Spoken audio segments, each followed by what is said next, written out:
Hello, everyone, and welcome to the Reds Room, where we take an in-depth look at Cincinnati Reds memorabilia. My guest joining me for this episode and the following two episodes, you know him as the proprietor, owner, I guess, same thing, salesman, booking agent, for all that, right? Of Sports Gallery, located in Forest Park, Ohio. The best sports memorabilia shop in Cincinnati. Mark Fugate. Mark, welcome to the Reds Room. Good to have you. Also known as SG Mark. A lot of people just know me as SG Mark, but thank you for having me on the show. Yeah, happy to have you. You know, one of the things that you do at Sports Gallery is you bring us not only memorabilia, but you bring us, people that sign autographs. All these great players coming in. And, this summer is going to probably be, as far as I know, the biggest one you've ever had. I think so. I was lucky enough to go to fantasy camp for the Reds and got to meet a lot of coaches and a lot of players, former players, and I want to bring all those guys in because they love coming back to Cincinnati. They don't get many opportunities to come back to Cincinnati, so I want to bring them back. And then it just started rolling, and everybody wants to come in. So I've got this will probably be our biggest year in our 10-year history.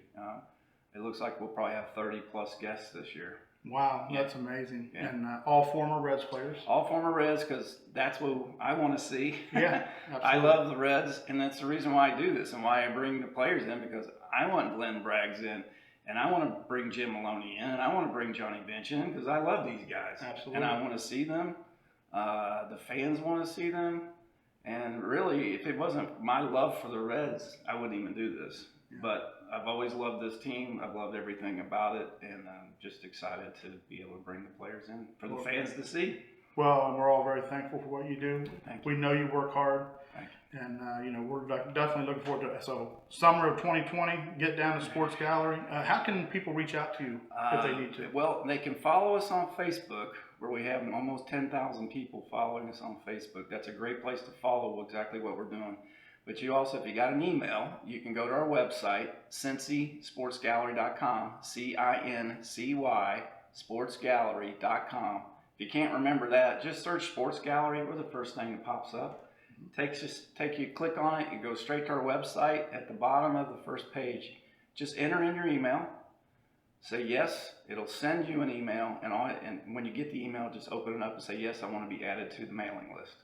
And then, because I send out email blasts all the time, so you'll know who's coming, what's going on, what the sales are, and so you'll be on the list. So that's the two best places to follow us: Facebook or our website email. Okay, and of course, like I mentioned already, Forest Park, Ohio, Smiley Avenue. Yep, 1161 Smiley. We're just right up next to the Walmart, right off the exit. Yep, real easy to find. Right in the shopping center, right there next to Walmart. We got our own little private corner in the shopping center. We love it up there. So yeah, get down there, check it out. It's going to be a great year. Yeah. Now, one of the things I always like to ask when I first have a guest on is, other than just your love of the Reds, what kind of got you started in collecting? Well, of course, with everybody, I guess it was baseball cards. My uncle gave me his box of baseball cards. They were all 1969, 70, 71, 72, 73s. So he had a nice big shoebox full. And when I was about 8, 9 years old, he gave me his box of cards. And I first saw a 70 bench for the first time. And I saw a 71 Pete Rose. And this is right in the 1974-75 time period, so I was already hooked. I was hooked in 72.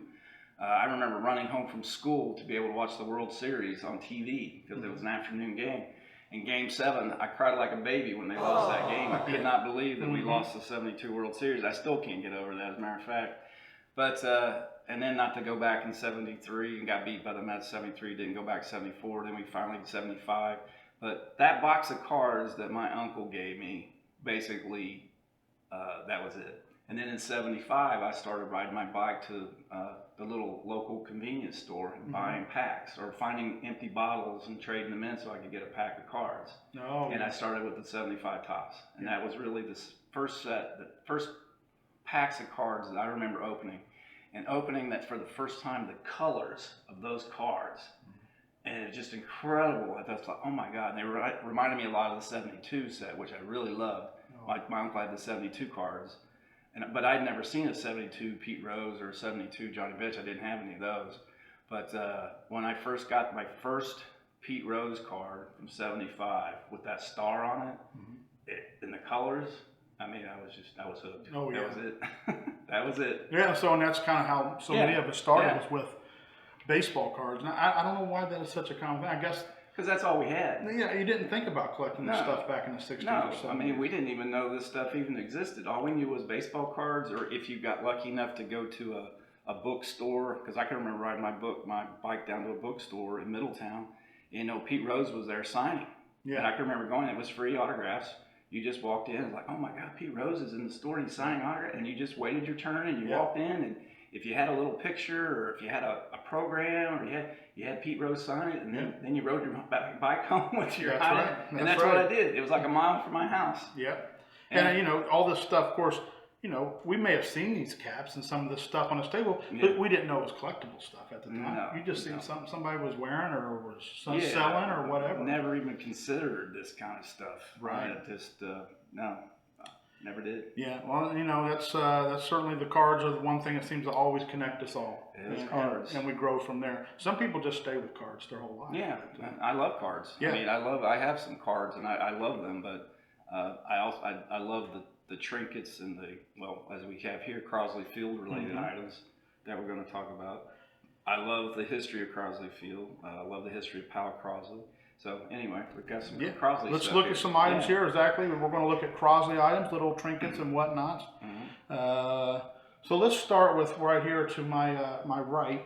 Now we have a sign here that says, what's it say? Persons bringing beer or other alcoholic beverages into this ballpark are subject to arrest under Ohio GC section. I guess that's general code. Yeah, I guess. Yeah, section whatever. Very official sign. But a Crosley Field sign would have hung outside as you walked into it, or possibly just as you come into the entrance on the wall there, telling you that you can't bring beer into the ballpark. You need to buy the beer from them. So just one of the Crosley Field. There's some different signs out there. There's not a lot, but that's one Crosley Field sign that I was able to get a hold of. It's really cool. They had a lot of these signs that were made on this wooden board, used with the same color paint that they would paint the seats with, and they had them, you know, secured on the walls around the stadium. But that's just one Crosley Field sign. When that would have hung at like a gate entrance or something. Yes, right? yeah. When you get, it was probably right as you walked into the stadium. Yeah. Yes. And I mean, something like this, it's so hard to even think about putting a value on something like this because it's unique. Very unique. It's probably one of one. I don't know if there are any other beer signs. And there are other signs that say other things, but there's only a handful of these signs that even exist of any kind. So to even get your hands on one is rare. They're very difficult to find. Occasionally one will turn up a person who either was at the auction. There was a Crosley Field auction in 1972. It's where a lot of these things kind of got buried. People bought them at the auction and they ended up in people's basements and people forgot about them. And now occasionally one turns up where somebody either has passed away or the family found them, and they come out of the basement and they don't know, wait, what is this? Well, it's a Crosley Field sign. Right. So they had a big auction in '72 where they tore down the place and they had signage and they had all kinds of fixtures and things that they sold. So that's probably where this originated from, was probably from the auction. Well, and I've heard, you know, of course, I wasn't there. But, me neither. I wish I was. Sure, you had to have a time machine. But a lot of the stuff just sold for like $5, $10, $20. Oh, yeah. You know, no one thought anything of it. Yeah, I know a couple of people that were actually there, and they told me when stuff was going for $40, $50, you know, they didn't buy those items. But, you know, if they could get a $20 sign or whatever, they did. But that everything went dirt cheap. Dirt cheap. We could have went and we could have bought every item, and we would have split it all. Oh, that would have been something. That would have been good. Well, let's move on to these. These are Crosley Field usher hats. We have two different ones. One says Crosley Field on it, and one just says Reds on it. The Crosley Field, that's the first version. Those are from the 30s and 40s. So when Powell Crosley bought the team, started in 1934, the ushers had these hats. And then later in the 50s, or so, they started with the Reds hats, and they wore these throughout mid-60s, and then they kind of went to the styrofoam hat. Okay. But these are 30s and 40s. This is the original style Usher's cap, and there's actually there was actually like manufacturing here. I can't quite make this one out, but well, this one's the there same. you go.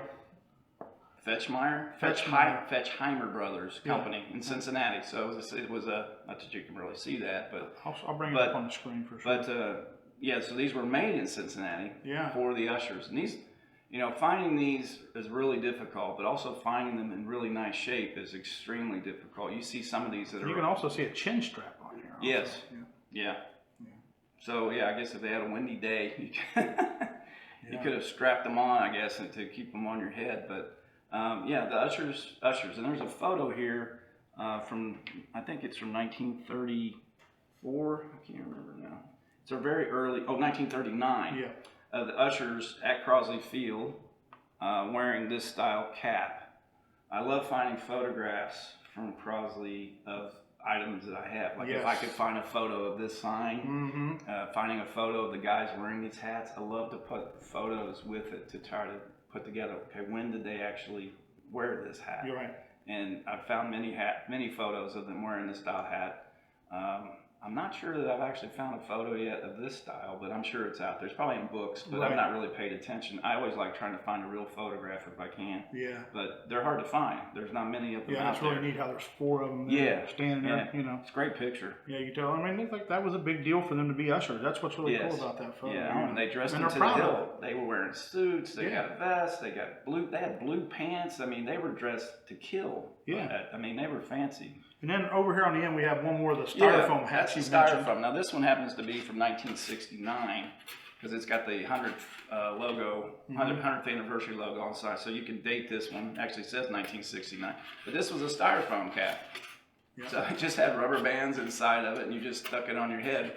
But yeah, that's from 1969. And then I have a couple of photos with the guys wearing this particular style hat right here in the corner here. Now, what's interesting about it, did they wear those, I wonder, into Riverfront Stadium? Do you know? I've never seen. Now, it wouldn't have that banner on. No, I guess they could have, but I actually don't remember seeing any photos at.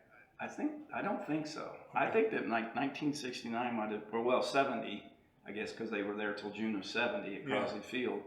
But I could be wrong. There may be styrofoam. There could, you know what? I think there is a 70. I've had possibly a 72. There are a couple different styrofoams that I have seen that have different bandanas around. It's possible in 70 to like 72 they may have wore those. Okay. Because I'm thinking I've got another one that's got a different banner on it, and it almost I think it's from 1972. So yes, there you go. So I think they did wear them at Riverfront. Now that I think about it. Yeah. Now in terms of value, when we're looking at these, this is obviously the oldest one from the 30s. Right. What kind of value in this condition? This obviously. These will, if you can find any. I mean, I can recall last couple auctions that these turned up, and they can go for $2,000 to $3,000. Yeah. Some of them will go for more, depending on the auction. But in a nice shape, at least 2. Okay. Possibly 3. Yeah, I believe that. And this one may be a little bit less, but still a lot of money. This one probably $1,500 to $2,500. And again, that one's from the 60s. Yeah, 50s, 60s time period. Yeah. And the styrofoam one on the end here? Those are pretty inexpensive. You can sometimes pick those up for $75, $100. I've seen them before, kind of cheap. I don't know about, maybe people ask more, but I've been lucky enough to pick up a couple pretty reasonable, under $100 usually. Okay. Yeah. So these are the ones that really are solid. These are, because they're so rare, there's just not many of these out there.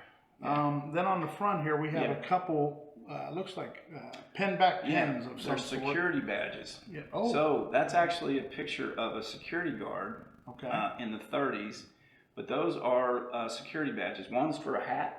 The one on the left is actually the same style as in pictured with that gentleman who was the head security guard. The same style as on his hat. Okay. And then they had a chest version. Some of them would wear on their coat. Okay. Is that one? So those were for security guards. Okay. So Crosley Field had their own security. Yes. Wow. Okay. Yeah, they had their own guards and guys who watched the gates, and they had their own Crosley pins. Okay. Yeah. Wow, that's fast. I've never seen those before. Incredibly rare again. I'm lucky enough to have, of course, when you've been searching for stuff for nearly 30 years, stuff turns up occasionally, and when it did, I usually grabbed it if I could find it. Yeah. And it helps having a store where people bring it to you sometimes. Yeah, they don't bring me stuff like that, but I wish they did. I get some some bobbleheads, like some Frazier bobbleheads. Those come in every day. But those kind of relics, no. Okay. You have to go to, you find stuff like that years ago. You could find it at the National. Yeah. If you went to the big shows, or you'd find occasionally in an auction. Okay. Or on eBay, but occasionally. But usually I would find stuff like that at the National 20 years ago. When you went there, somebody would have stuff like that. Well, I things like that, I almost hate to ask for a value because it's what is somebody willing to pay for it? I actually don't know. Those, because it's so long ago that I got those, it is. It is basically how much somebody would be willing to pay for. Yeah. It's hard to put a value on those. I've never seen any others. Right. So I don't know if there are any others out there. There could be. But they're worth a lot of money. Yeah. I mean, I actually can't put a figure on it. I didn't know what they were. I've seen them laying here. I had no clue Security what they were. Badges. I would have never guessed that. That's amazingly cool. Okay, then we have this brick.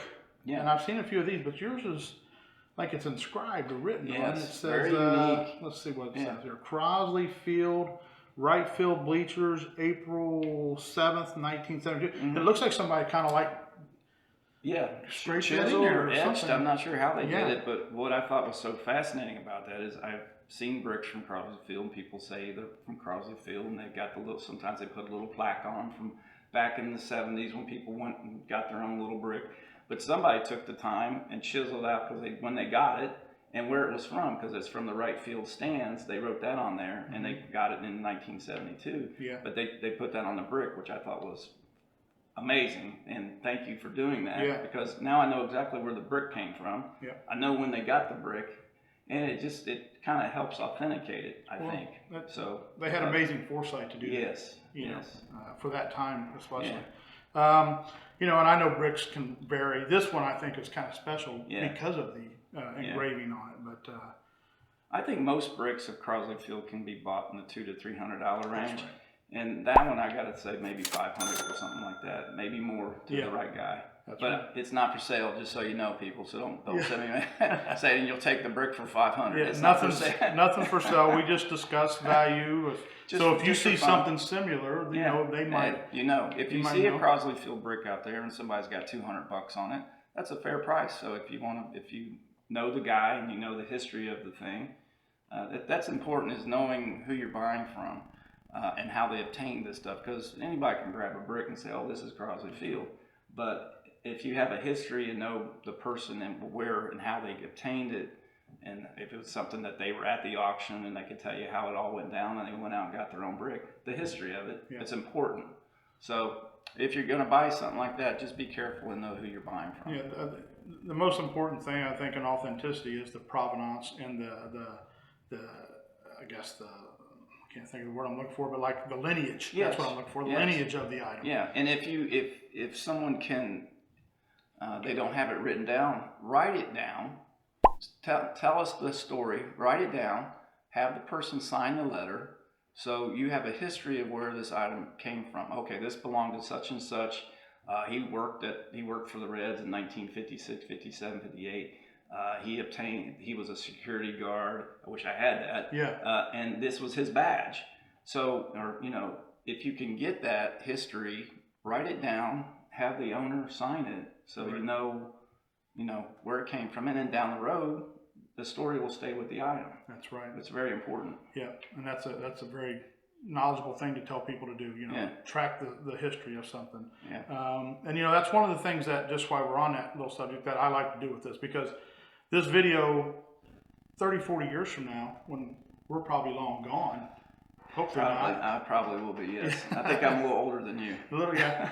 And, these videos will still be on YouTube or wherever. That's true. And people, do you wish you could see videos from the 60s and 70s, from 50 years ago, what Imagine. people, somebody doing this? That would be great. That would be. And talking about it, and people say, wow, you got that. That was only worth $1,500, $2,000, or whatever back then, whatever. So, that would be it. Yeah, that's cool. I didn't even think about that. Yeah, so this kind of, gives you a history of somebody a long ways down the road beyond us. Mm-hmm. So in here in front of us here, just we have the couple little pennants. Pennants. Out of the way a little bit. Yeah, they're just souvenir pennants. I love anything that actually says Crosley Field. Like these happen to say Crosley Field 1939 National League champs. and they're different colors, which I love because they made different colors of these. And there's also some larger ones with pictures of Crosley Field on it. Here's one 1940 World Series champs, which is really cool. And I've now discovered that there's other colors of that, which I don't have, but they're quite expensive, so I don't know if I'm going to get another one of those or not. But the World Series, I just love anything that actually has the picture of Crosley Field on it, or says Crosley Field on it. You know, those are like they call those the 8.5 or 9-inch pennants, the small ones, And what are like a retail on these are from 39, so obviously rare. These are tough too. I gotta say $300 to $500 a piece. Yeah. Okay. They're really rare. And then the larger ones, like this 40 World Series, it could bring upwards of $1,000 for the big one, of that one. Yeah. This one less because it doesn't say. This is more in the probably $500 range for that one.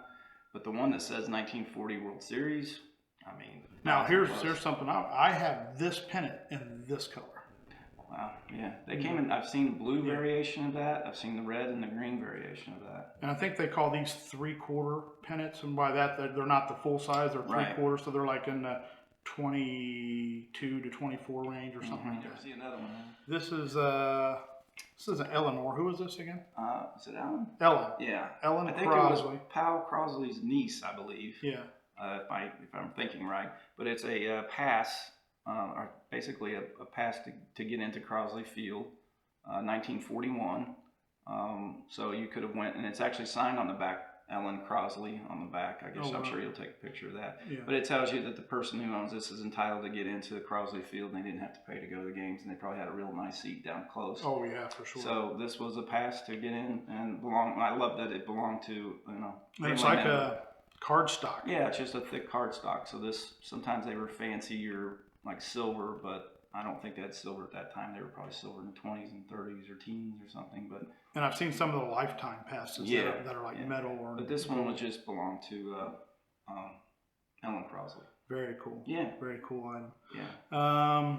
And we won't even get into the value of that because it's what somebody would pay. Yes. You know. Yeah. I don't know what else we got over here. What have we got up front? Oh, that's Pal Crosley autograph. Oh wow. Which is extremely rare. I mean, for some reason, I don't know why, but this one happened to be PSA graded. He just, it's hard to find his autograph. Yeah. I'm looking for letterhead. I would love to find a letter, Red's letter, signed by Pal Crosley that he wrote to anybody. If anybody's got a letter, I don't have a letter. I'd love to have any kind of letters that he signed to anybody on Red's letterhead. Have you ever seen one? I can't say that I have. Yeah, I mean, they're impossible to find. I don't even know if I've seen a contract of a player that was signed by him that I can think of. No, but usually he had the GM sign the contracts usually. Right. Yeah. Okay, so you have a couple postcards there too. Yeah. Postcards from Crosley Field. They're very cool. They're kind of inexpensive. Sometimes you can find them for $15, $20. But different years from the 30s, from the 40s. What I really look for, if I can find one, is one that's been mailed, like this one. On the back was dated 1940, August 1940, and it kind of dates it, exactly when it came from and where it got mailed to, which is really kind of interesting, fascinating. So these postcards are neat. Again, they can be bought for like $15, $20, some $25, but there's all kinds of variations of them, which is really cool to try to find a different variation of a postcard. And collectors like it when they're filled out on the back and postmarked. It dates them like you said. And especially if they happen to say anything about the Reds.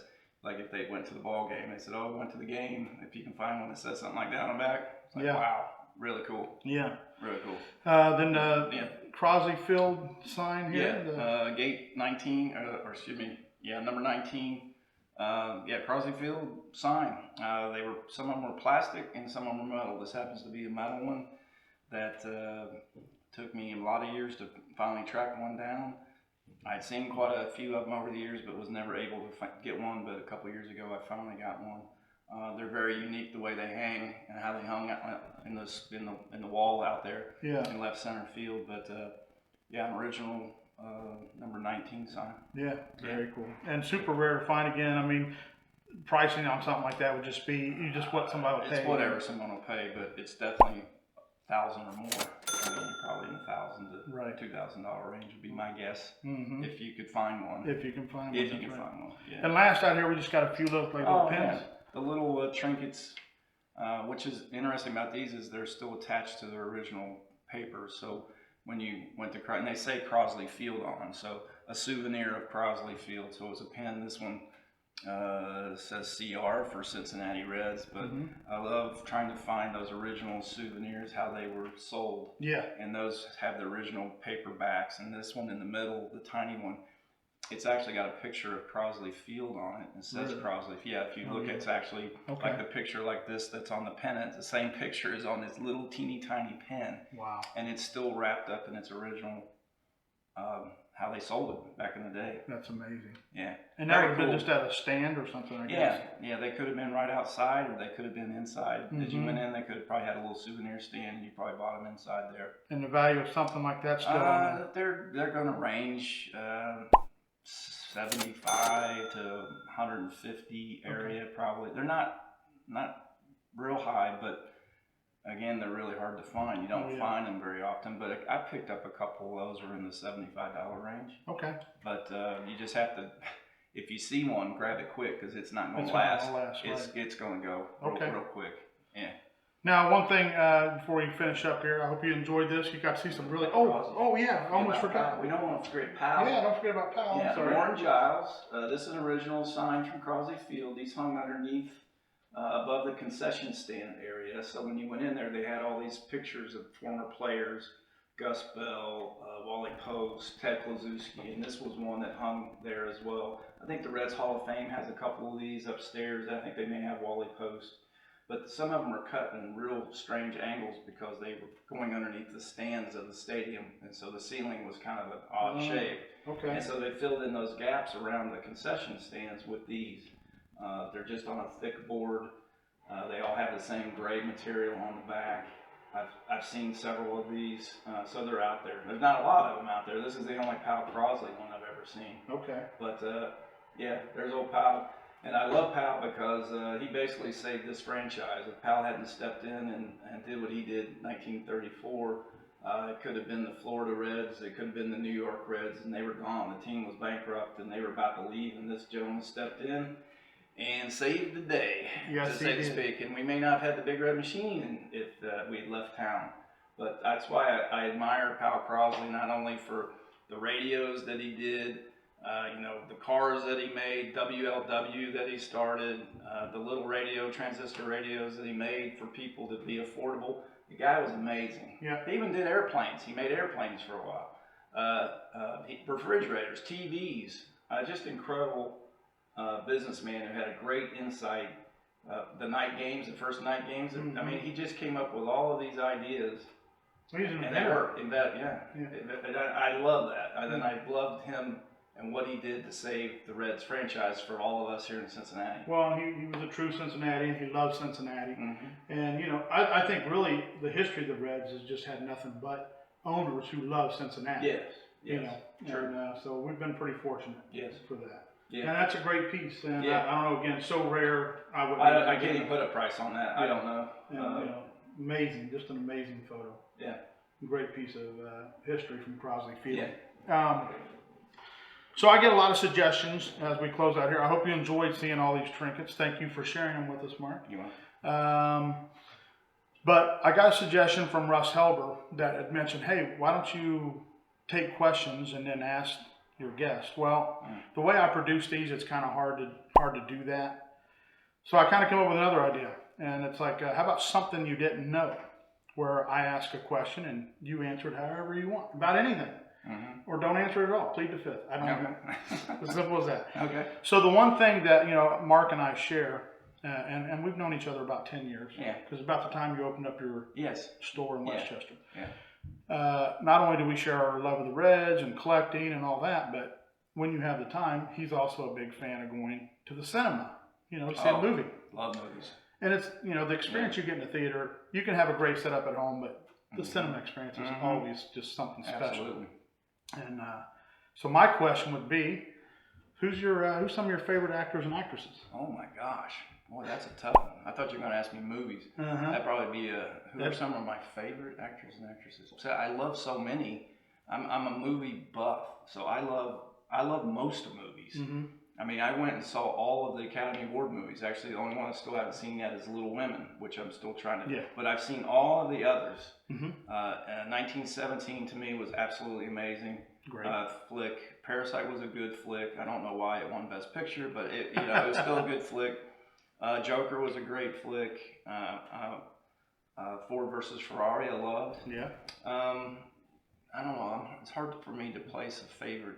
Tom Hanks is probably one of my favorites. Yeah. I love everything that Tom Hanks is in. Yeah. Actually, we just at the store, we set up and we play movies now during the day at big TV. So we just watched A League of Their Own yesterday. There you go. And it's just a phenomenal movie. Tom Hanks is probably up there as one of my favorites. Yeah, he's one of mine too. Got to be. And he doesn't do anything bad. No. Yeah. No. Female, I'm not real sure at this very second, but I love movies of all kinds. Okay. Yeah. So there you go. That was something you didn't know, something that's you would have never thought you would have heard. So There you go. hope you enjoyed this, and until next time, happy collecting, everyone.